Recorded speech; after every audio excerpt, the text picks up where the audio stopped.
Hello, all you freedom-loving people. Welcome to another episode of Front Page. I'm your host, Scott Cameron Goulet. The Circuit Court reinstated Biden's vaccine mandate on private companies, but people who oppose the mandates are fighting tooth and nail for their rights. The fact is that whether it is a court order or a government policy, if people don't obey it from their hearts, nobody can enforce it in reality. The Omicron variant is spreading across Europe at lightning speed. But is it as terrifying as it sounds? Maybe not, but governments are extremely nervous about it. Dr. Ben Carson seems to be a voice of reason during this crisis. Okay, let's get into it. Since the Sixth Circuit Court of Appeals reversed a previous injunction to suspend the vaccine mandate, the court ruled to allow Biden's vaccine order for private companies to move forward. However, 3 companies and Missouri's Attorney General filed an emergency application to the Supreme Court for an injunction on Friday, December 17th. The Department of Labor also announced on Saturday that it has postponed the original January 4th deadline to February 9th.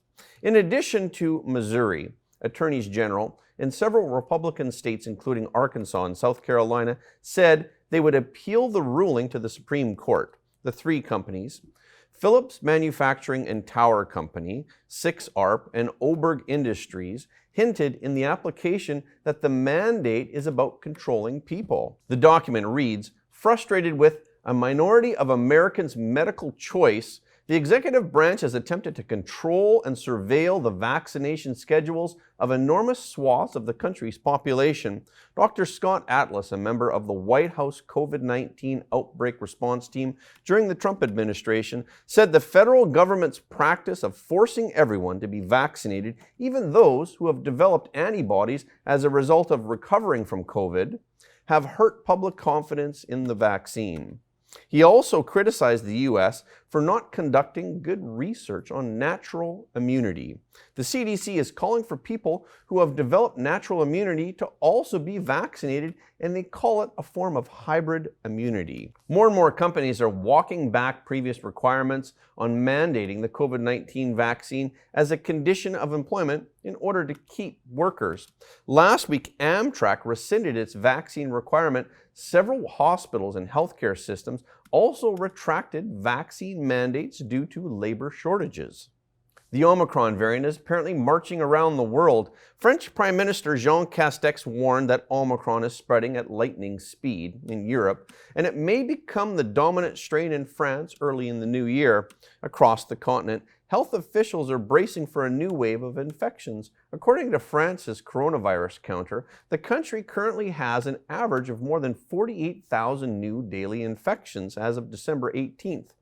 With the increase in cases, Castex asked cities on Friday to cancel fireworks and celebrations for New Year's Eve. At the same time, France announced a new round of travel restrictions for visitors from the United Kingdom. From 11 p.m. on December 17th, people from the UK traveling for business or pleasure were not allowed to enter France. The UK had nearly 25,000 confirmed cases of Omicron on Saturday, and the country has had 3 consecutive days of record-breaking new cases with 93,000 cases reported.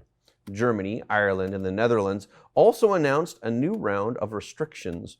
Germany's public health agency on Friday designated France, Norway, and Denmark as high-risk countries as infection rates continue to climb. This year's Miss World Finals were scheduled for December 16th in Puerto Rico. The competition was postponed due to multiple COVID infections, including 23 contestants and 15 staff members.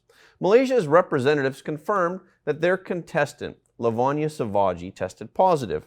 On Thursday, the Miss World Malaysia organization said on social media that Savaji was in quarantine but clinically well. Priscilla Carla from Indonesia also tested positive. She wrote on Instagram that she is currently recovering and is feeling better physically and mentally.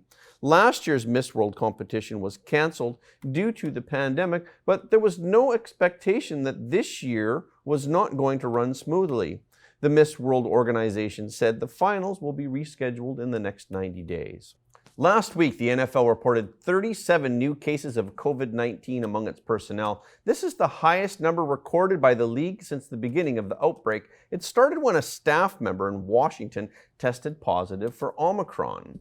That is the first known case of the variant in the league. Immediately, the NFL issued a league-wide memo that said the organization is going to follow the CDC's recommendations and require that all non-player personnel take the booster no later than December 27th.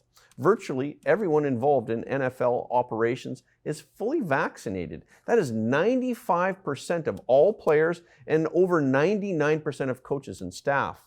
The other 36 positive cases came from NFL players. The players are protected by their union, the NFLPA. Therefore, they are not under the same vaccine mandate. Many areas of the United States are also facing a surge in cases. New York State reported on Sunday that more than 22,000 people tested positive for COVID-19, which is the largest single-day increase in the state since the outbreak.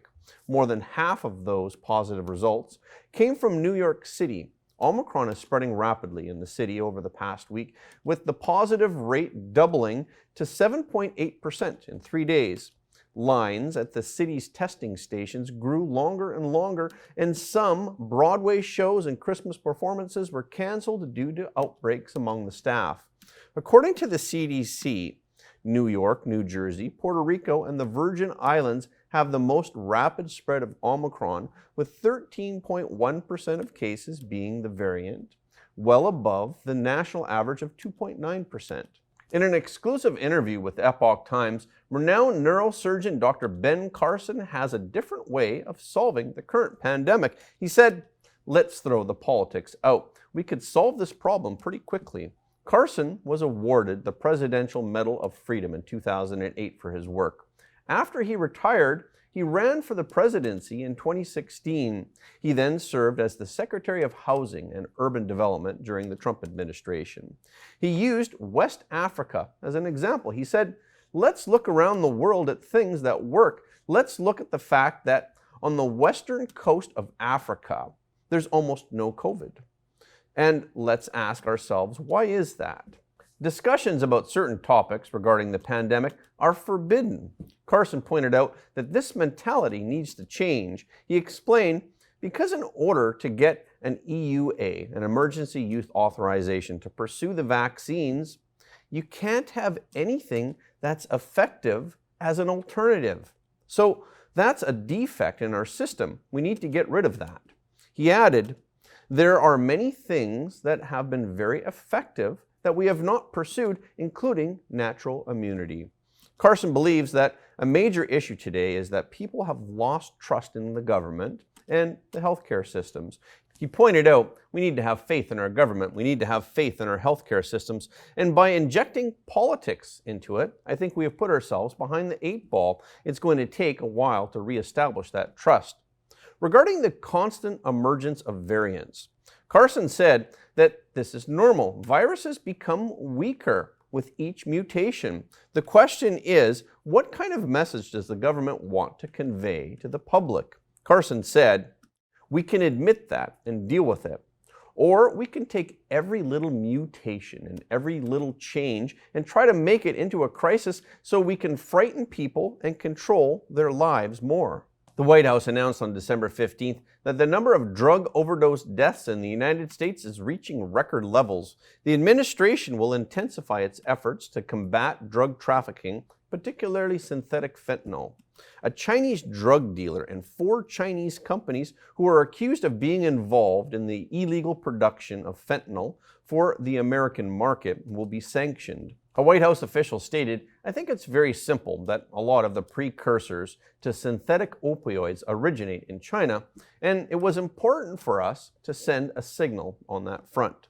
Chinese citizen Chung Fat Yip is accused of directing the synthetic drug trade between the U.S. and China. Yip is considered one of the largest, if not the largest, producer of anabolic steroids in the world, with most of the product ending up in the United States. The Justice Department claimed that Yip has made millions manufacturing and distributing anabolic steroids and fentanyl precursors to American customers. The DOJ vowed that it will pursue Yip to the furthest reaches of the globe. The State Department is also offering a reward of up to $5 million for any information leading to the arrest or conviction of Yip.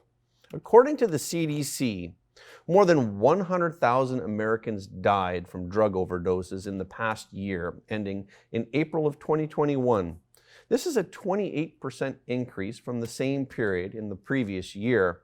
That's one death every 5 minutes. Not only are Chinese drugs poisoning Americans, the CCP is also stealing U.S. intellectual property and making billions from it. We published an episode on our membership site over the weekend about how the CCP's espionage is crippling American companies. I want to show you the trailer. Charles Lieber, the former head of Harvard's chemistry department, is a pioneer in the field of nanoscience. However, he is currently on trial in Boston.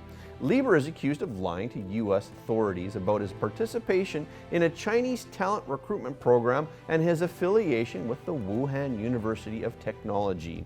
Lieber's case has once again drawn attention to the CCP's espionage activities. Today, we will go through a few cases, as well as an FBI documentary that exposes the CCP's spying methods. The information revealed could help you be more vigilant and protect your intellectual property. It could also help you avoid being targeted by the CCP information harvesting. Don't think that this has nothing to do with you. The CCP's tentacles are everywhere, and they are likely to reach you. Watch the full episode on our membership site, frontpageshow.com. People used to believe that almost all the water on Mars was in the form of ice and that there was very little water vapor in the atmosphere. However, a recent discovery may change that perception. Scientists have found a large amount of water in the Grand Canyon of Mars.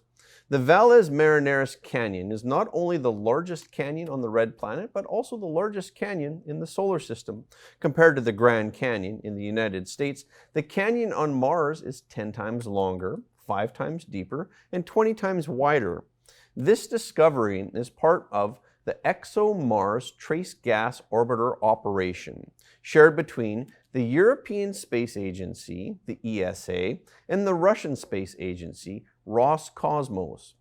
The ExoMars detects the presence of hydrogen within a meter of the Martian surface. Principal investigator Igor Mitrofanov said they found an area with an unusually large amount of hydrogen in the colossal Valles Marineris Canyon system, assuming the hydrogen we see is bound into water molecules. As much as 40% of the near-surface material in this region appears to be water. This water-rich area is about the size of the Netherlands. This is an important scientific discovery. This is exactly what humans are looking for when exploring on Mars, and it seems that water resources here are easier to extract than in other regions. Okay, this is our show for today. Thank you for tuning in. If you like what you heard, please don't forget to like and subscribe this video and share it with your friends and family, because everybody deserves to know the truth. Again, thank you for watching Front Page, and we will see you next time.